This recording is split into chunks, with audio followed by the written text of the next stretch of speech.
It is my pleasure to introduce our first guest speaker, Mr. Don Halligan. Don is a senior transportation planner with the Baltimore Metropolitan Council. Welcome, Don. Good morning.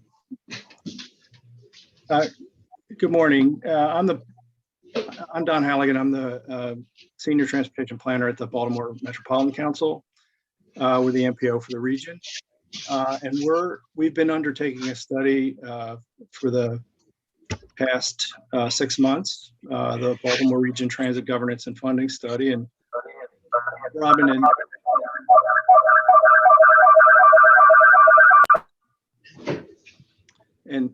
and Jimmy have asked me to come and talk to the group this morning about our process. We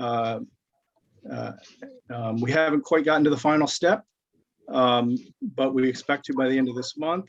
The BRTB, our board, the Baltimore Regional Transportation Board, is going to be discussing a set of draft alternative options for transit governance and funding at their meeting on June 22nd.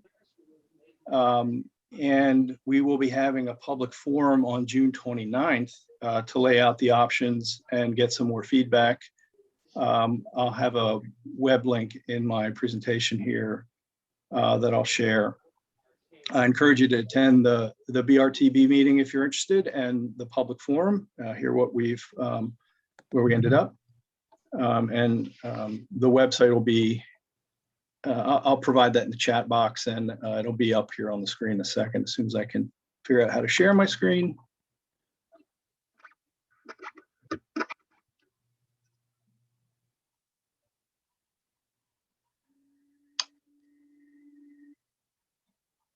Folks see that?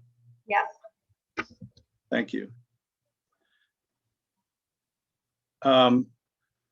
So as I mentioned, we undertook this study. Actually, we did it at the request of the response from legislative interest and the request of the Central Maryland Regional Transit Plan Commission that was meeting a year ago, and MDOT MTA.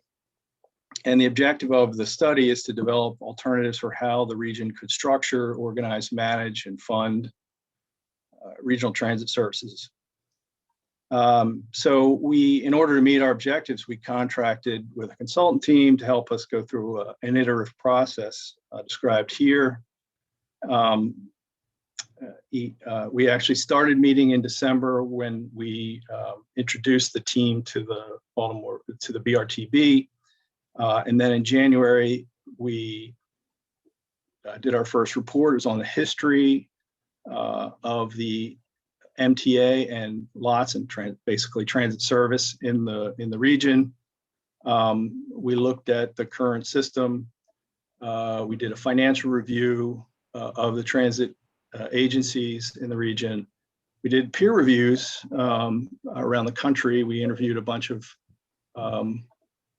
transit agencies that were similar to ours, and we identified some potential funding measures. So we had one public forum in May.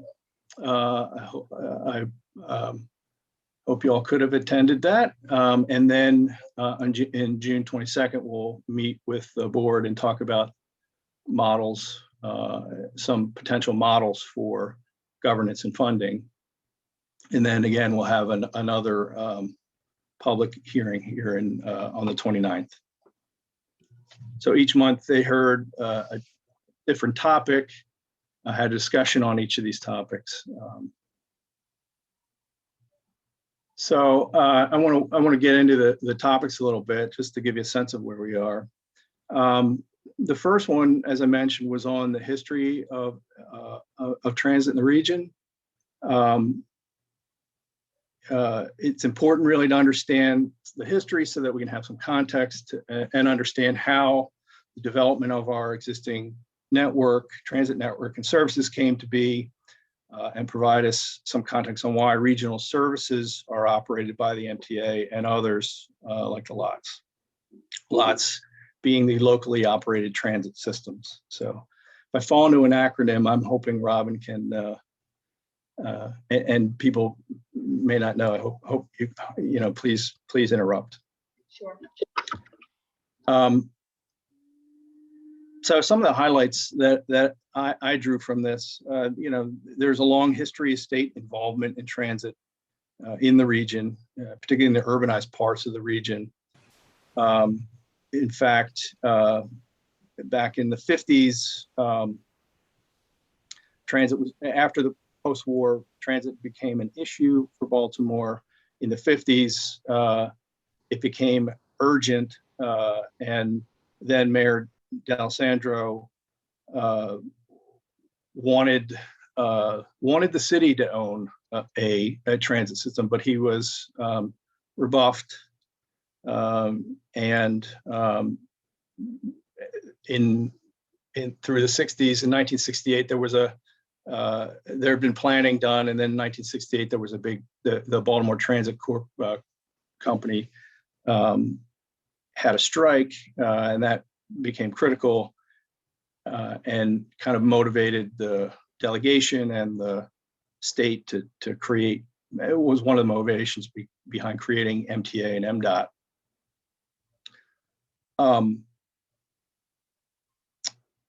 The state's been less active in some of the suburban parts of the region, thus the creation of locally operated transit systems to meet some of the local demand that folks had and specific needs that folks had in certain parts of the region. And the MTA has expanded their service since the creation of MDOT, since their creation, managing statewide transit programs, adding light rail, heavy rail, transit, or metro, and MARC.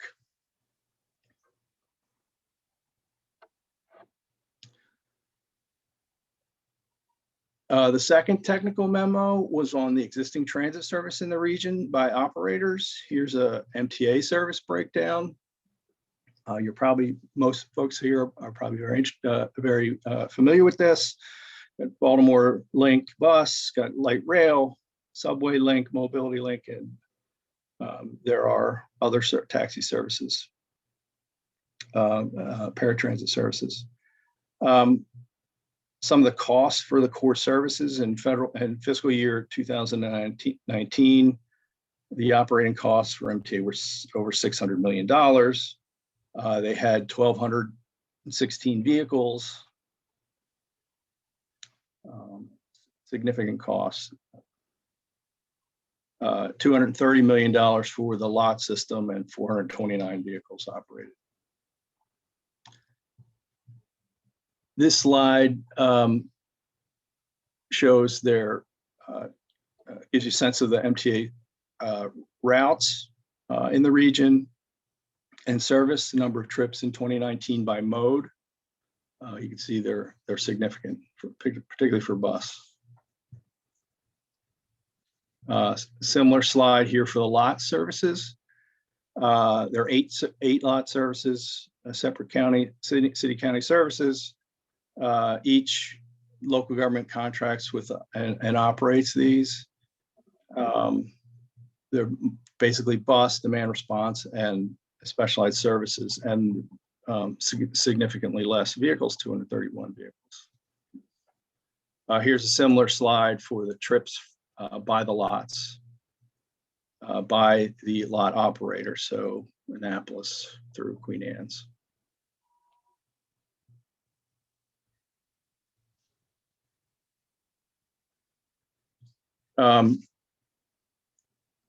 So I mentioned the locally operated transit systems have evolved in response to local needs.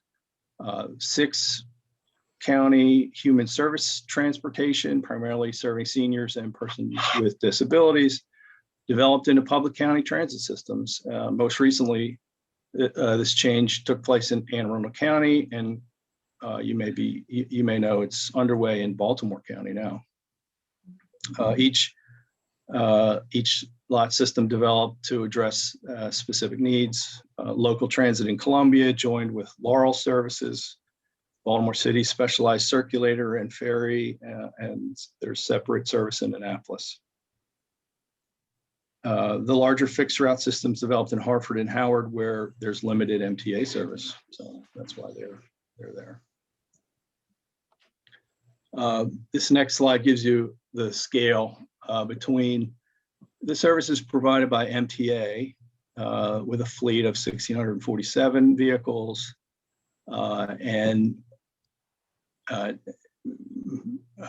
serving 94 million trips in fiscal year 2019, and the lots, 231 vehicles and 308 million trips. A lot of trips, but not as many as MTAs served.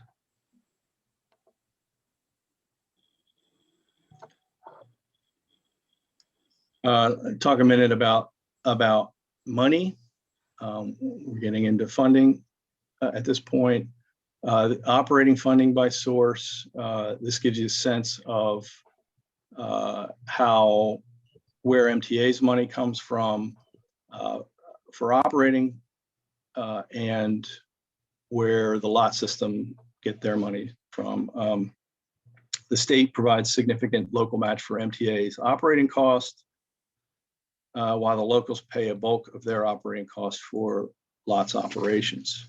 1%. Here's some a breakdown of the capital funding by source. For MTA, it's 72% federal, and for lots, it's 60% federal, 23% local.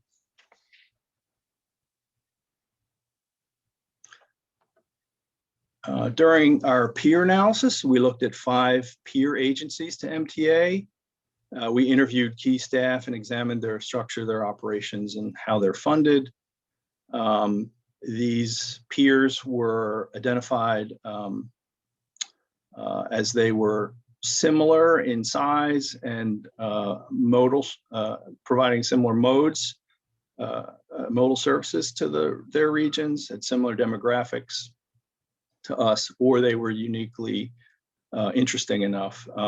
We benefited from a similar study that was done for the region by ENO and CMTA back a year ago, and they've done some peer analysis in that as well, and did a couple of different agencies. And you know, we definitely had benefit from that. The 5 agencies we looked at were the CAT system in Charlotte, North Carolina, the Metro Transit in St. Louis, UTA in Salt Lake City, Utah, SEPTA in Philly, and WMATA. And we really looked at WMATA because Baltimore is often compared to the Washington region.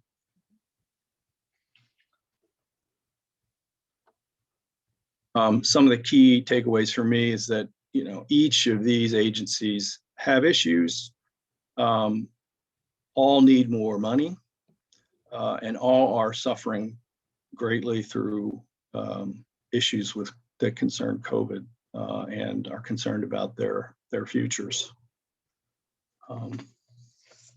There wasn't a magic bullet.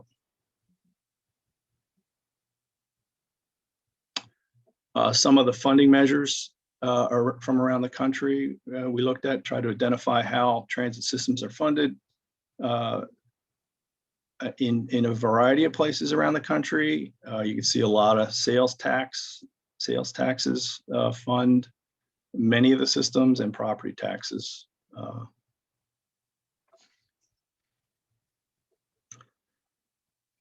We then began to narrow down some of the transit funding measures we looked at, and here are some of the sources we identified and tried to understand what kind of yield we might expect from some of these sources. Consistent funding is incredibly important. Anytime you do any sort of planning, we need to have an assurance that money's going to be there to be able to pay for whatever you're building and, you know, obviously maintaining. We divided these funding measures into different categories based upon their productivity, yield, and defined these major sources, secondary sources, and other sources that are there on your screen. We then assumed some kind of rates for each of these to develop a sense of what those yields would be from each of these sources. That's major and that's secondary sources. And we ran estimates of what annual yields would be. And not seeing our bar, we assumed about for the let me back up. So on this was a vehicle mile tax, had the biggest yield of over $2 billion. Again, it assumed a rate per mile, some fee that would be charged and collected, and could generate them a considerable amount of money, much more than was needed. That's about what's needed from statewide sources, and you can see that many of these major sources could meet the need annually to fund transit at a moderately growing system.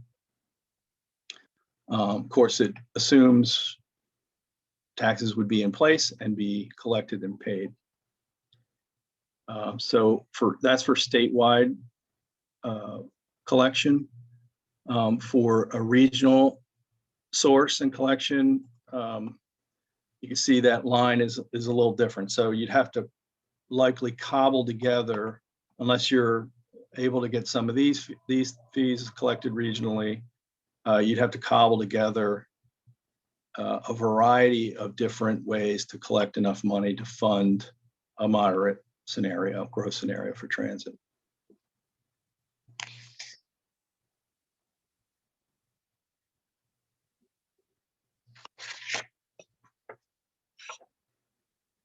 So moving forward, when we think about governance, we want to understand how decisions get made, obviously, and this includes what decisions they're allowed to make, and also how they share decision-making responsibilities. So authority, responsibility, and decision-making are the key concerns. For authority, things like what power do you have? Who gave you the powers? Who are you responsible to? What responsibilities do you have? And what are you obligated to do versus what can you do? And then for decision-making, questions about how do you share authority? How do you share responsibility, and do structure promote funding stability?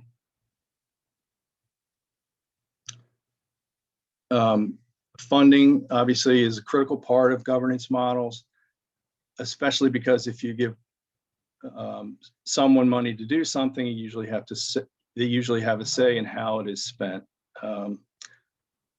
As part of our study, we looked at how funding and governance work together, and our models are going to be integrally linking funding and governance.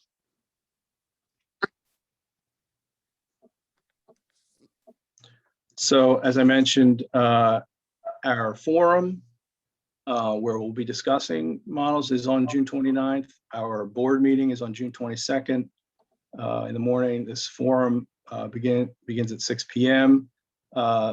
You may be on a mailing list from us. Might have gotten an email from me that said 6:30. Ignore that. We tried to send a correction out. It's at 6 p.m. Here's the link that I mentioned, and I'll post that in the chat box here when I'm done, and hope to see you there.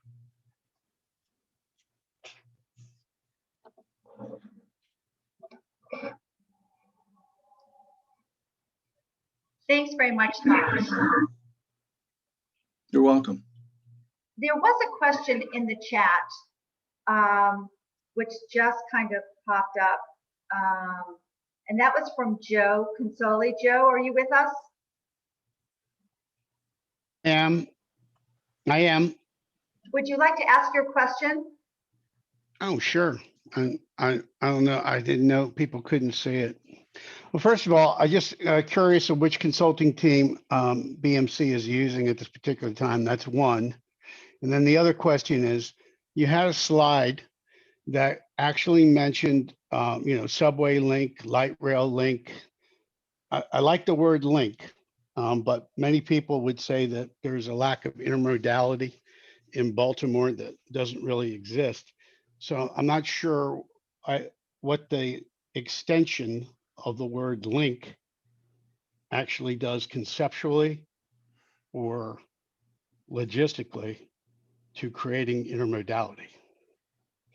Yeah, I don't know that a word does anything. It is the name that MTA is placed on those services, so that's why we use that term. And your other question was? Well, you said you're working with a consulting team and Yeah. working with doing BRBT and. Yes. Mhm. Yes. We hired Nelson Nygaard. It's a nationally recognized transit firm to be our prime. They have several sub-consultants on there that are helping them. Very good. And just going back to the link question again, I mean, right. I don't think a word's going to make it happen, but the biggest issue with a number of people with transit choices and members here, and I don't want to speak for them, but they often say there is no intermodality with the present transit system that we have. So by saying bus link, all, anything link, it's nice if there was one. So, I mean, I think that's a major. Yeah. So the question is just that has a question mark at the end of it. What is it?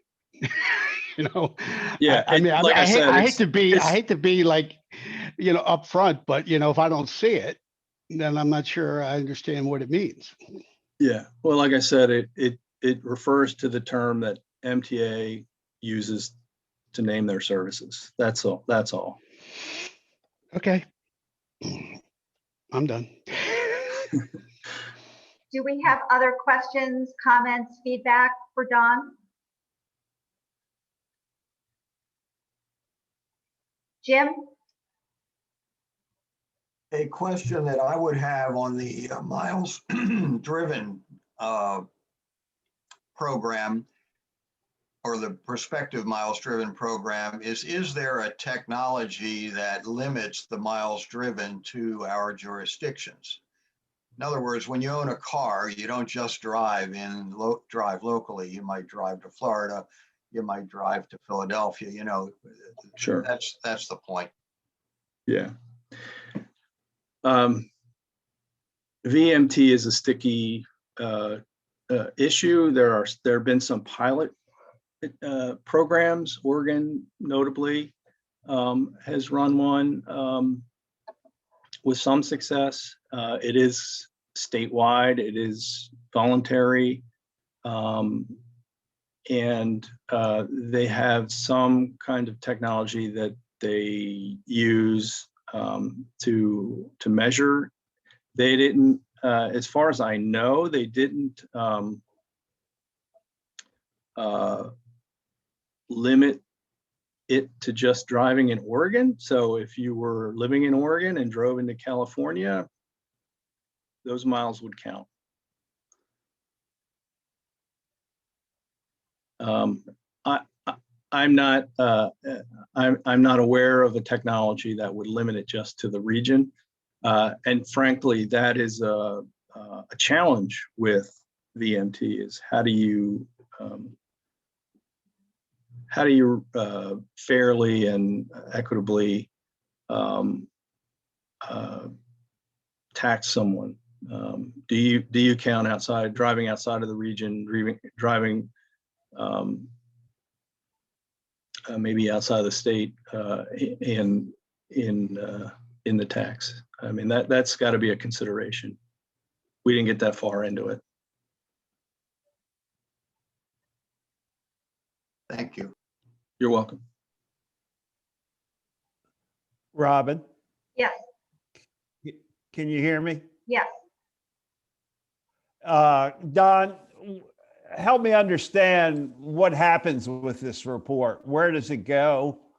Yeah.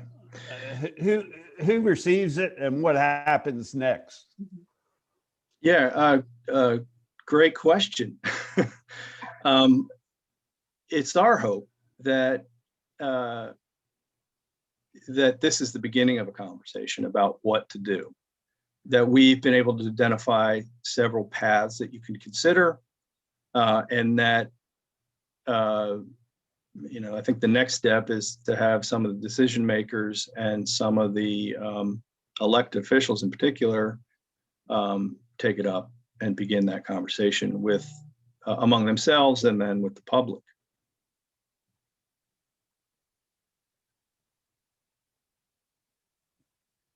Don, is there anything? So would that happen on both?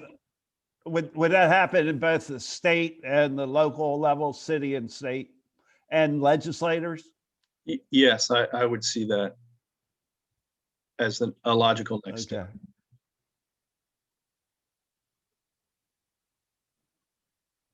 Don, Thank you. is there anything that Transit Choices could be doing in terms of tangible next steps, in terms of communicating information, in terms of sharing information regarding this important issue? Yeah, sure. Welcome you to help us kind of get the word out for the public forum, the BRTB meeting, and the topic in general, and we're happy to help you do that. Wonderful. We're happy to do that. Great. Thank you. Other questions, comments, or feedback for Don? Robin, if I could, I just drew up something on the timeline, but I think that's yet to be determined, and we'll probably find out about it on the 29th, I guess. But here's a question and a vision. Transportation, in my opinion, is not a jurisdictional issue. If I work in Towson, if I live in Towson and want to go to McLean, I don't care that which jurisdictions I have to pass through to get there. It's a question of whether I'm going to take my car or not. That's pretty much it. So in that respect, in Maryland, how would an intergovernmental authority, an interjurisdictional one, state, city, let's say, and or state, county, help make transportation and intermodality less of a jurisdictional issue and more of an economic region issue by helping the planning and zoning work with transportation and at the state and county and or city level to create the lymphatic system for an intermodal master plan?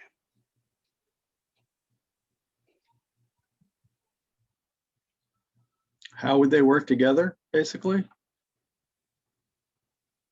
Is your question? I would think that is the concluding few words, yes. Yeah. Yeah.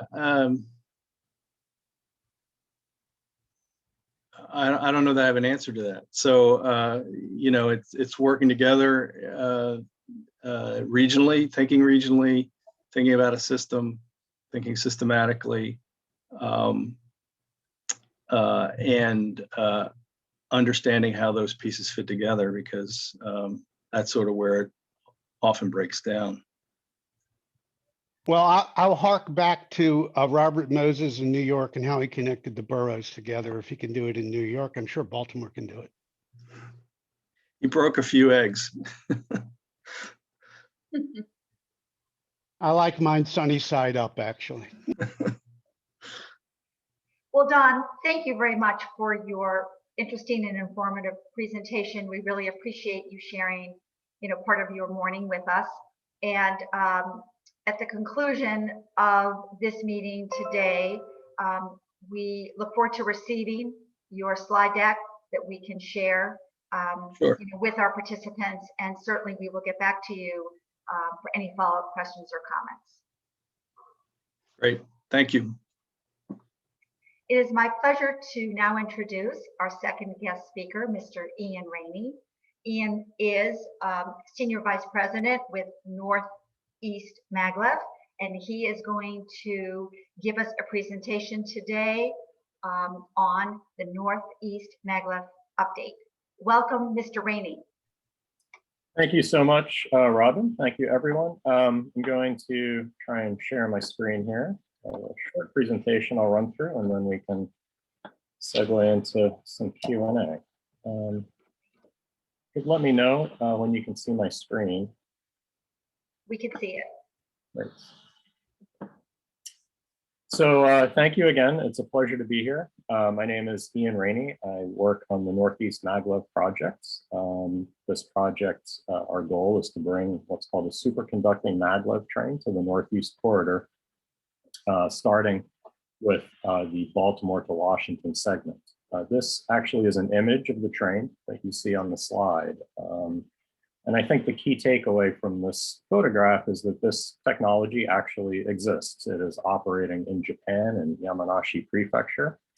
It's operated by a private company that is now extending that initial line to connect Tokyo and Nagoya, which is the world's busiest travel corridor. So the salient point I would make here is that this is not a concept or a prototype. It's actually a proven existing system. It's been developed actually over a period of 5 decades in Japan.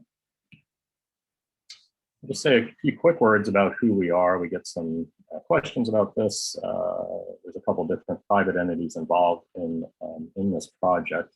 Baltimore Washington Rapid Rail is actually the developer of the project. It is a franchised railroad in the state of Maryland. The Public Service Commission has granted a railroad operating franchise to Baltimore Washington Rapid Rail. 100% US owned. It is not a Japanese owned company.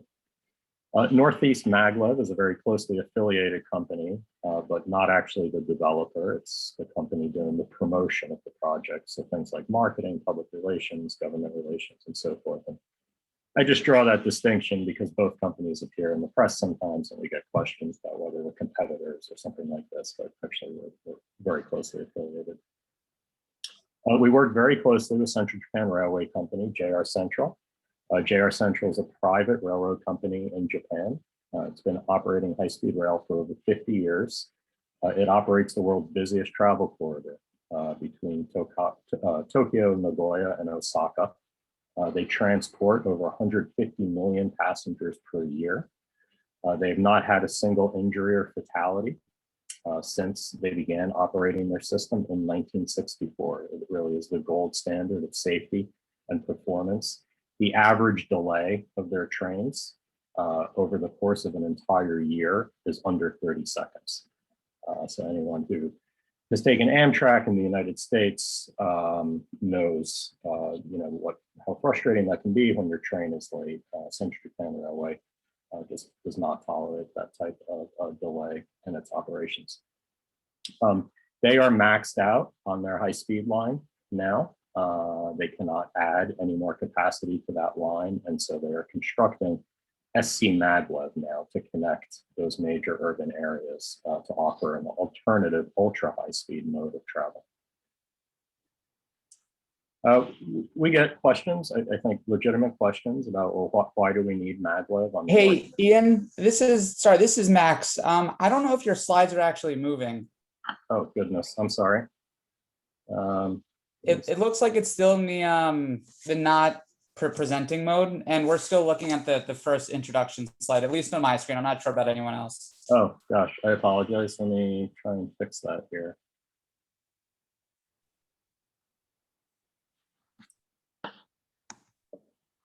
Not sure why that happens sometimes. Let's see what we can do.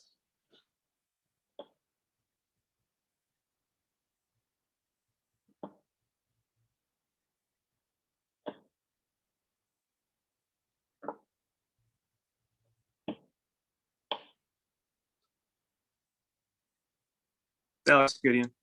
That's good. Are they moving now? Yep, great. Sorry about that. You didn't miss much. This is just the slide that I covered about who we are, and we'll send you these slides so folks can peruse them later at their leisure. But this was just when I was talking about who we are. And here's the slide I was just talking to. So we get questions sometimes about, do we really need another system like this on the Northeast Corridor? We already have Amtrak, we have the Acela, we have the various commuter lines. We would argue that all of those are great. All of those commuter lines are critical. Amtrak is critical. It is the nation's railroad, and it needs to be invested in and brought up to a state of good repair.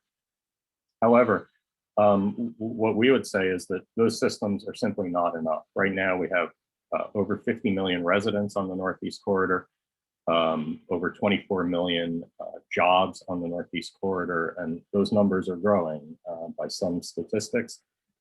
We expect to see an additional 12 million residents in the corridor by 2040, and 4.5 million additional workers in the corridor by 2040. And we simply don't have the transportation infrastructure right now to accommodate that kind of growth. I won't go through each of these.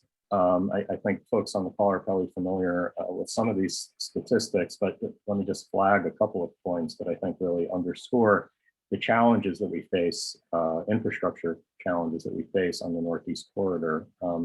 50% of the worst highway bottlenecks are on the Northeast Corridor. Many of those between Baltimore and Washington.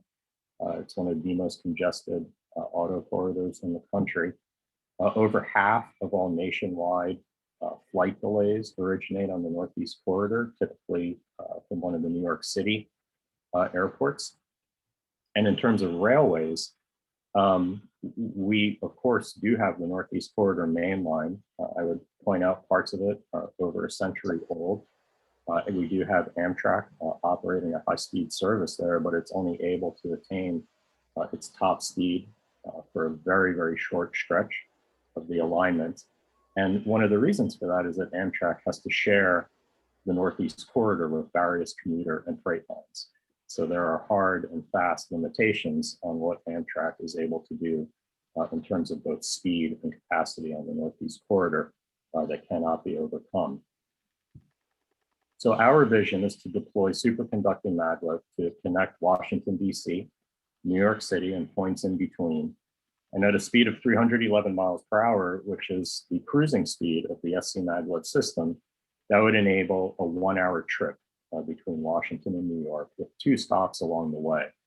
So if you were to get a train at Washington, say at 8 o'clock in the morning, and they stop at BWI Airport in Philadelphia and get you to New York an hour later, you could get the next train just a few moments after that, and it would stop, for example, at Baltimore and Wilmington, and they'll get you to New York. So we would be able to offer very high frequency, probably about 7 to 8 trains per hour at a 1-hour trip time from those 2 terminals, between those 2 terminal stations.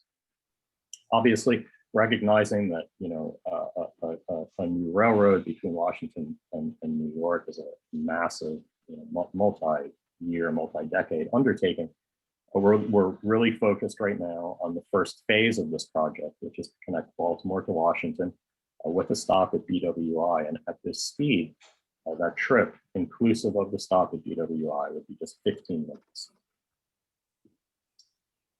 Right now, the main activity that's underway related to this project is an environmental impact statement. I think most participants in this call today are familiar with what that is, but for those who may not be, that's kind of the major regulatory step that any big infrastructure project needs to go through. And it's a federal process that's led by, in our case, the Federal Railroad Administration and Maryland Department of Transportation. And the idea of the EIS is to look at the environmental impacts very broadly of any infrastructure project and ascertain what the appropriate mitigations for those impacts would be. There are 2 alternatives right now being looked at in the environmental impact statement. We refer to them as Baltimore-Washington Parkway East and Baltimore-Washington Parkway West. They look fairly similar from this bird's eye view. On the ground, they are quite different. The BW Parkway East alignment roughly parallels the Parkway, but on the east side, and of course, the BW Parkway West alignment parallels the Parkway on the west side. One of the important points I would call out on this slide is that we very deliberately and at an early stage in the project decided that we would try and place as much of this project in tunnel as possible. You can see it's about 70%. It varies depending on the alignment. And the reason we did that was to minimize to the maximum extent possible impacts on private residential communities and on the environment. It was not practical to put the entire project in tunnel. So we are above ground in that middle section. But again, in order to minimize as much as possible impacts to private residential communities, we've attempted to site as much of the alignment as we could on federal rights of way and federal properties.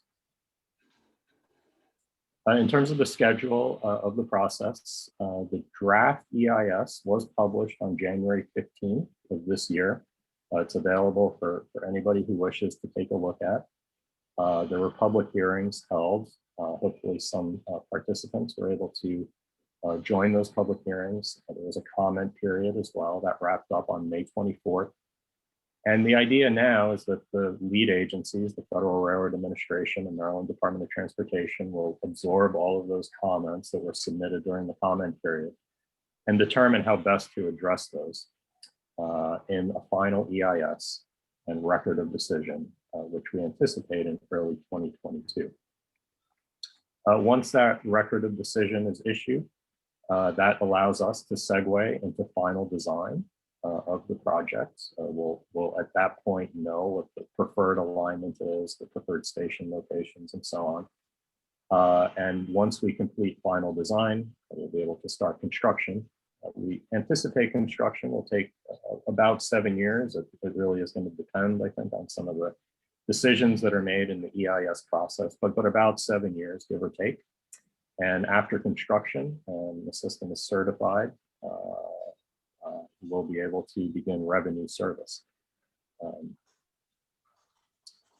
I'll say just a few, I'm not an engineer, but I'll say just a few quick words about SC Maglev. I know this technology is probably not familiar to many participants on the call today. The principle of superconducting magnetic levitation was actually developed in the United States at Brookhaven National Laboratories, but it wasn't really commercialized or taken up by anyone in the US. But the Central Japan Railway Company saw an opportunity to use superconducting maglev for their transportation system. And the idea is that the system doesn't operate on wheels and rails. It doesn't require a catenary for transferring electric power to the train. Rather, the train uses superconducting magnets to both levitate and propel it forward. And since there's no friction from steel wheels on rails, the train is able to operate at extremely high speeds. Actually, it is the fastest train in the world. I think that it's achieved a speed of 375 miles per hour. But again, the operating speed is 311 miles per hour. Say a couple points about what we see as being some of the important benefits of the project. Obviously, the kind of paramount benefit of the project is offering a very fast means of transportation for the region, not just to get from Baltimore to Washington, D.C. in 15 minutes, but in the longer term to enable a 1-hour trip time between New York City and Washington, D.C. and points in between. So that is the major benefit of this project, obviously, is shrinking the region, shrinking this mega region by offering an ultra high speed mode of transportation. There are other very important benefits, however, in our opinion.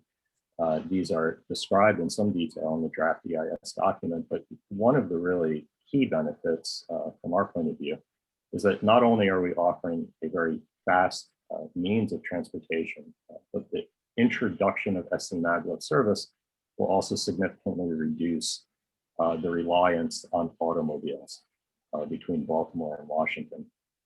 In fact, the environmental impact statement predicts that the introduction of the Maglev service will result in a reduction of regional vehicle miles traveled of between 9 and 12% by 2045. That translates in up to about 16.4 million auto trips per year. That's a very, very significant reduction of automobile travel on our very congested main highways and arterial roads. So these are 16.4 million automobile travelers who will be diverted to Maglev and no longer use I-95, Baltimore-Washington Parkway, and other roads. So the introduction of Maglev, we believe, will really significantly improve automobile travel in the corridor. Another very significant benefit of the project, obviously, is that every $1 billion of spending on infrastructure results in a very substantial investment, a very substantial creation in jobs. And this is, I think, one of the most exciting things about this administration's proposals for infrastructure. It's not just improving infrastructure, it's giving the stimulus to the economy by creating so many new jobs. These estimates you see on the screen, these are not ours. These were developed by the Federal Railroad Administration, who estimates the construction of the project alone will result in 123,000 job years, and that's construction-related job years, and 38,000 professional services job years. And that's just from construction. This doesn't even take into account that once the system is operating, there will, of course, be many hundreds of jobs, thousands of jobs that will exist in perpetuity for as long as the system is operating. It also results in a very significant injection of money into the labor force here, $8.8 billion in employee earnings. So it's a very significant boost to regional GDP as well. Another thing that we're trying to ensure is woven into all of our plans going forward is ensuring that the system, the construction of the project and the operation of the system fully incorporates the very diverse communities in the region. We want to make sure that this project is creating opportunities for minority workers in the region, for women-owned businesses, and so forth. And so we have put out what we think are some fairly ambitious goals for workforce development in the region. You can take a look at these, but just a couple key points. 25% of permanent jobs in Maryland, our target is for those to be with people of color and women.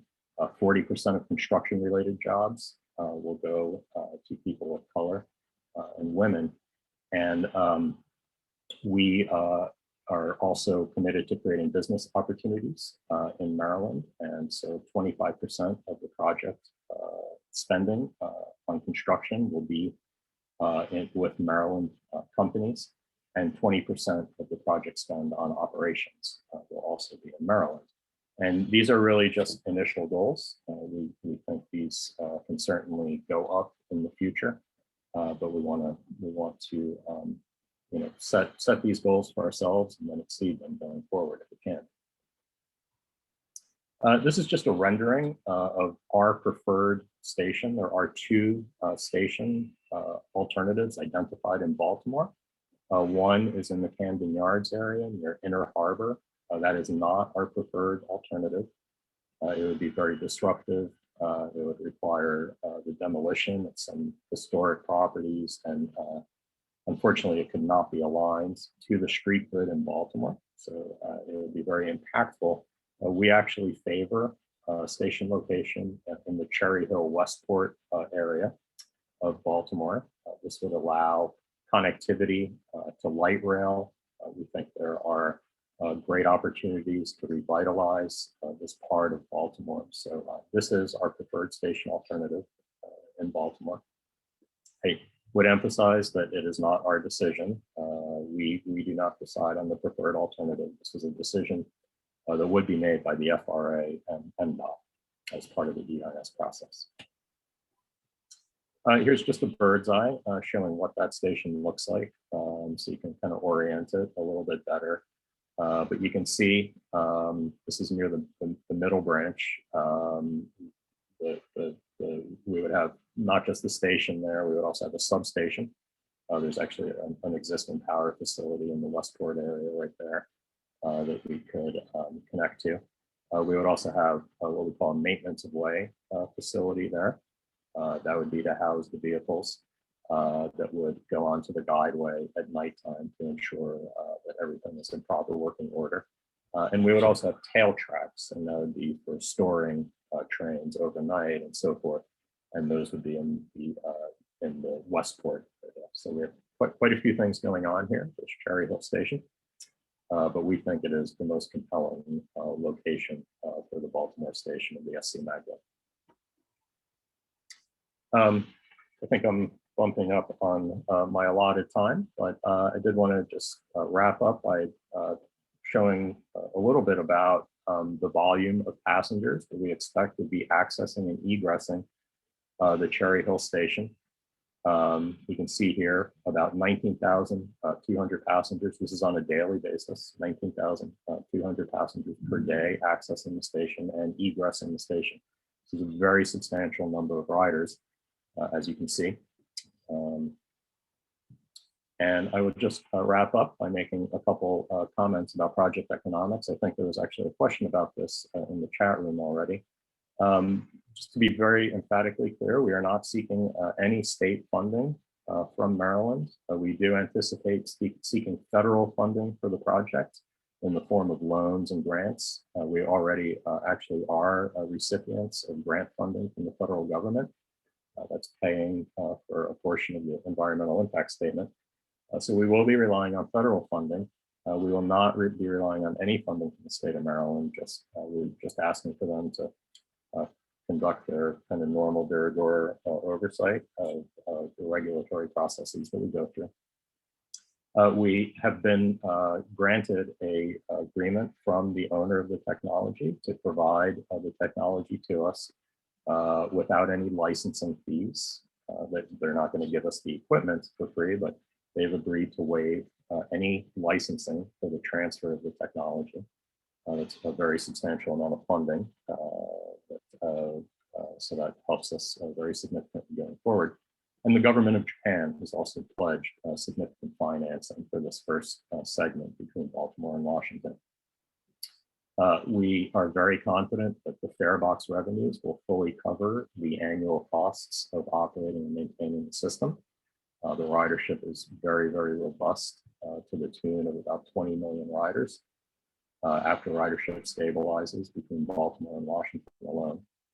And I'll wrap up by making what I think is a very important comment, because I think unfortunately there's been some misunderstandings about this in the media and elsewhere. But fares for the system will vary.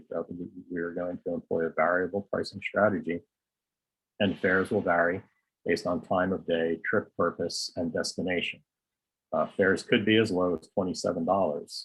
They could be much higher. So to give you an example, if you're a business traveler, you're traveling at the peak of rush hour, and you buy your ticket, say, 10 minutes before your train leaves, and you're going to BWI Airport, you may indeed be charged a very high fare for that.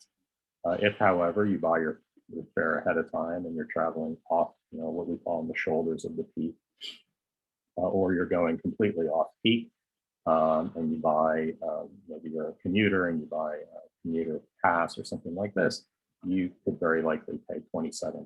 So contrary to some of the statements that have been made about this being a train for rich people, that simply is not true. This is a train for everybody.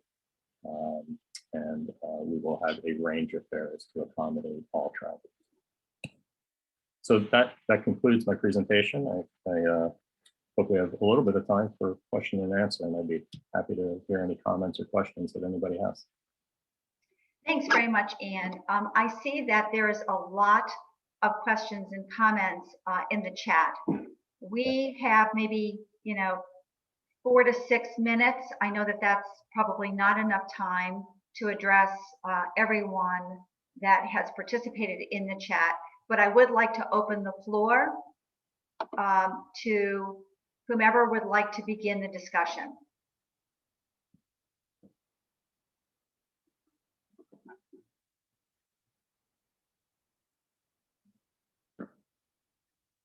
Robin, I'm sorry, were you just opening it for anyone to ask a question, or did you want for me to respond to something specifically? I was actually opening the floor up to all of our participants. There's a lot of questions, comments, and feedback in the chat. I was asking if there was anyone that placed a comment in the chat, would they like to ask Ian directly their question or comment? I could ask one question. It's very similar to the prior, just to tie the two speakers together. How is the Maglev going to increase intermodality in Baltimore and DC? Sure. So starting in Washington, DC, although it's not explicitly analyzed in the EIS, it was a little bit outside of the scope of the EIS. The concept in Washington, DC is that we would try and connect as much as possible, offer direct connections, pedestrian connections through pedestrian tunnels to the Washington, DC metro system, in particular to the yellow and green line, but also potentially to the red line at the Gallery Place Metro Center. So that, again, that construction isn't being evaluated in the EIS, but we are already having some discussions with the Washington WMATA about how we could look at doing that in the future. And it's very much in our interest to do that because it's a critical part of our ridership. At BWI Airport, actually, you know, it's intermodality, I think, in a sort of different way of looking at intermodality, but the idea there is that we want to offer a modal connection directly to flights. And so now if you're taking the train to BWI Airport, you actually have to take a connector bus to get from the station to the terminal. What we're talking about doing is offering direct connections to the terminal. And so the idea is that the Maglev station would be underneath the main concourse area of BWI Airport. We're having many discussions with BWI leadership about that. And we think that's very exciting, not just for us, but for them as well. In Baltimore, what we want to do is offer a direct connection to the light rail. And so the Cherry Hill light rail, this is actually one of the reasons we identified the Cherry Hill station for the Maglev, is because there is a light rail right there that we would be able to, passengers could get off the light rail and get onto the Maglev.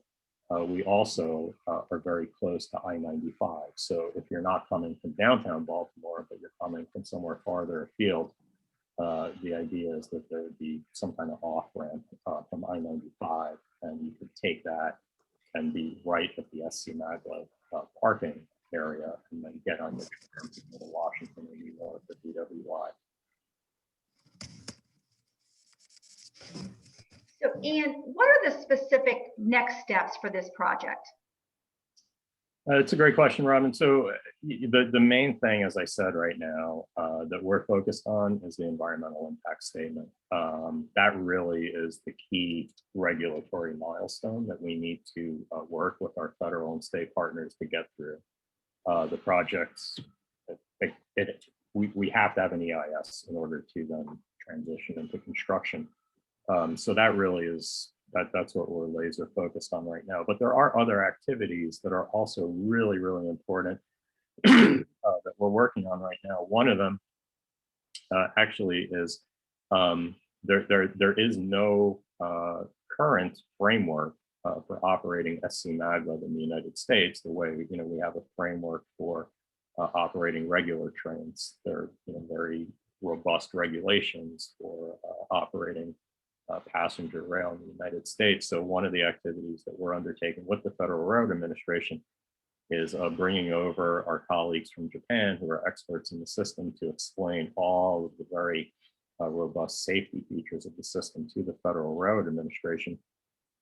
That's a multi-year undertaking. And the idea then is that the Federal Railroad Administration will actually develop a entirely specific and new safety rule, a federal rule that would be in the Code of Federal Regulations to govern the safe operation of SC Maglev. So that's another critical regulatory activity that we're undertaking.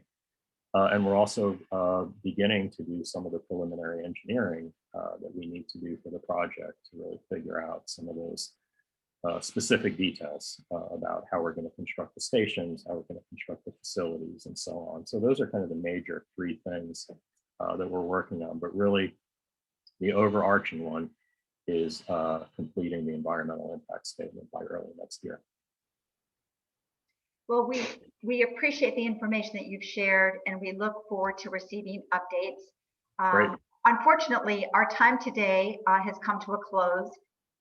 There are, however, a lot of conversations in the chat, and what I will do, Ian, is to share that with you.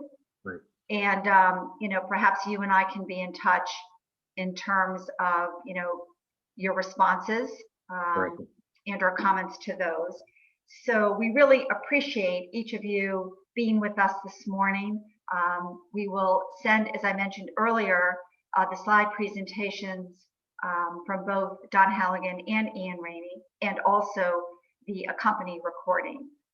So with that, we wish you all a wonderful day, and we will send details about the upcoming July Transit Choices meeting shortly. Thank you. Thank you. Have a great day.